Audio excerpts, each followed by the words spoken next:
Bismillahirrahmanirrahim. Islamic customs and etiquette form an important part of a Muslim's life. Today we are going to discuss a misconception which is found amongst many Muslims regarding these Islamic customs and etiquette, in particular to the one which relate to wedding ceremonies.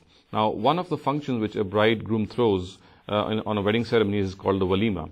And it is said that the Walimah is a Sunnah of the Prophet. The Prophet instituted this as a Sunnah. The Walimah banquet is actually regarded by many Muslim authorities to be a Sunnah of the Prophet. Now, first of all, it needs to be understood that there is no mention of any such directive in the Quran.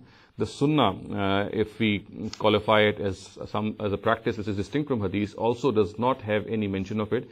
Of course, there is a mention of Walimah in certain narratives, and we know that the Prophet himself threw this wedding banquet in the case of some of his wives. So therefore, on the basis of these narratives, Muslim authorities construe that the Walimah is a Sunnah of the Prophet.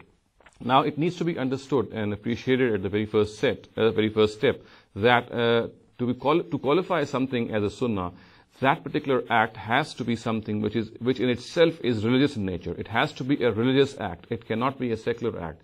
We know that throwing a banquet or throwing a party at a wedding ceremony is not at all a religious act in itself. So it does not qualify as a Sunnah in the very first step.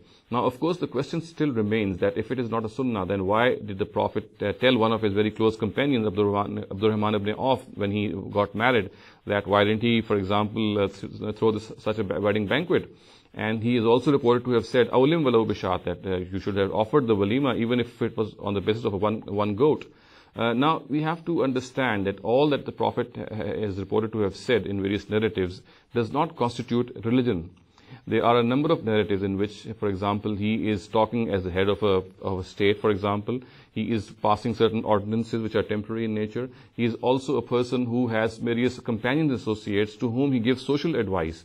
And he also is a person who practices certain customs of that era. So, if these things are mentioned in such narratives, then we have to classify them and see if they fall in some other category. In other words, not all what is attributed in the narratives has to be ascribed towards religion. It could be a social advice, it could be the mention of a particular custom, because for something to be qualified as a Sunnah or religion, it has to be a religious practice in itself. We cannot regard anything as a Sunnah if it is not a religious practice in itself. For example, if the Prophet used olive oil or he preferred the white color, then this is something which is not a religious practice in itself. So it does not qualify in the very first step to be regarded as a Sunnah.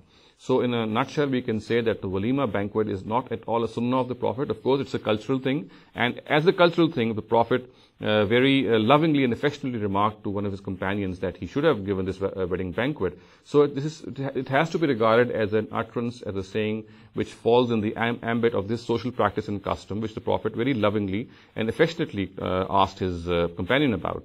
And we can safely say and concludingly say that Walimah is not at all a Sunnah of the Prophet. Of course, it's a social custom. If someone throws a wedding banquet in the form of Walimah, it's something it relates to its own culture. But it cannot be said that throwing the Walimah or celebrating a Walimah is an essential part of Muslim religious sunnahs which have been constituted by the Prophet Muhammad sallallahu alaihi wasallam. أقول قولي هذا واستغفر الله لي ولكم ولسائر المسلمين والمسلمات.